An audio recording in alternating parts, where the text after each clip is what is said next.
Hello sir, నా పేరు Kodanda Rao. Sanjeev Reddy Nagar rape కేసులో ముద్దా నా కొడుకే సార్. ఏడాదిన్నరగా ఈ కేసు విచారణ జరుగుతుంది. నేను నా డబ్బు పలుకుబడి మొత్తం ఉపయోగించాను, సాక్షులను కొనేశాను, మీడియాను మేనేజ్ చేశాను, అమ్మాయిని వాళ్ళ పేరెంట్స్ని నోరెత్తకుండా చేశాను, నా కొడుక్కి బెయిల్ ఇప్పించాను. పోయిన వారం వాడు బెయిల్ మీద ఇంటికి తిరిగి వచ్చాడు సార్. ఫ్రెండ్స్ కలిసి బీర్ పార్టీకి అని బయటకు వెళ్ళాడు. నేను చాలా రోజుల తర్వాత హాయిగా ఇంట్లో నిద్రపోయాను. అర్ధరాత్రి ఇంటికి తిరిగి వచ్చాక నన్ను లేపి గట్టిగా కావలించుకొని అన్నాడు సార్, డాడ్, నీ సపోర్ట్ ఇలా ఉంటే ఎన్ని రేప్స్ అయినా చేసి తప్పించుకోగలను అని. నాకు అర్థం కాలేదు సార్. ఏం నువ్వు మాట్లాడుతుంది?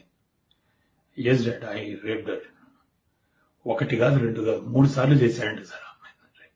హీ వాజ్ ఎక్సైటెడ్, చాలా ఎక్సైటెడ్ గా వర్ణిస్తున్నాడు దాన్ని. ఎక్కడో ఏదో వీడియో చూసాట, దాన్ని ఇమిటేట్ చేశాడంట సార్. వాళ్ళ ఫ్రెండ్స్ కి అది లైవ్ ఫీడ్ పంపించాడు. And they were watching it live and enjoying it. How barbaric it is. నాకు ఏం చేయాలో అర్థం కాలేదు. కళ్ళు బయలు గమ్మినాయి. మీకు ఎలా అయినా సరే ఇది చెప్పాలి.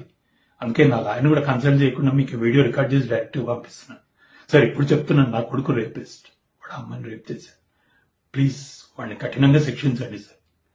నా లాయర్ వాదిస్తాడు, వాడి అఘాయిత్యం చేసే టైంకి వాడి వయసు 17 ఏళ్ళు, so treat him as a minor అని. No sir, is not a minor. వాడికి ఫస్ట్ సెక్షువల్ ఎక్స్పీరియన్స్ 2 ఏళ్ల క్రితం అయింది sir. He was 16 then.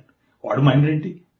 And ఆ అమ్మాయి వాడితో పాటు చిన్నప్పటి నుంచి కలిసి ఆడుకుని పెరిగి యూనో మొన్నటికి మొన్న వాడు కంబైన్ స్టడీస్ అంటే వాడితో పాటు అమాయకంగా నమ్మి ఇంటికి వచ్చింది సార్. అట్లాంటి అమ్మాయి మీద అత్యాచారం చేసినాడు వాడు మైనర్ ఏంటి సార్? అయినా రేప్ అనే థాట్ మైండ్ లో వచ్చినాడు. అసలు మైనర్ ఎలా అవుతాడు sir? He has to be treated as a fucking major. That's it. So వాడిని నిర్భయ కేసులో లాగా వాడిని ఉరిదీస్తారు, లేదా దిశ కేసులో లాగా ఎన్కౌంటర్ చేసి పారేస్తారు. సౌదీ అరేబియాలో రాళ్లు పెట్టి కొడతారండి సార్. అలా కొడతారు, మీ ఇష్టం సార్. ప్లస్ కఠినంగా శిక్షించండి. మీరు వేసే శిక్ష వాడికి ఆఖరి అవకాశం కావాలి వాడు మారటానికి. Please sir. నా భార్య గీత, నా భగవద్గీత, తన రచయిత్రి సార్. వాడికి మాధవ్ అనే పేరు పెడతా అంటే వద్దు, వాడు దేవుడు అవనవసరం లేదు, మనిషి అయితే చాలు అని వాడికి మానవ్ అని పేరు పెట్టింది సార్. తనకి 3 ఏళ్ల వయసు ఉన్నప్పుడు తనకి క్యాన్సర్ డయాగ్నోస్ అయింది.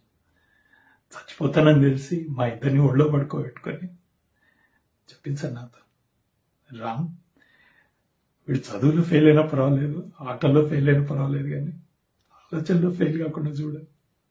నేను మాట ఇచ్చాను సార్ తనకి. ఆ మాట తప్పాను, అది కోసేస్తుంది. డబ్బు సంపాదించే యావలో పడి వీడి తల్లి లేకుండా తీర్చాలి.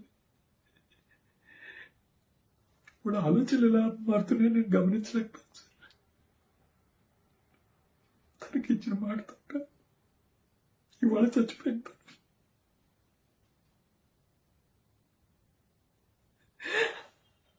ఆ అమ్మాయి మీద వాడు చేసిన అత్యాచారంలో సగం బాధ్యత నాది సార్.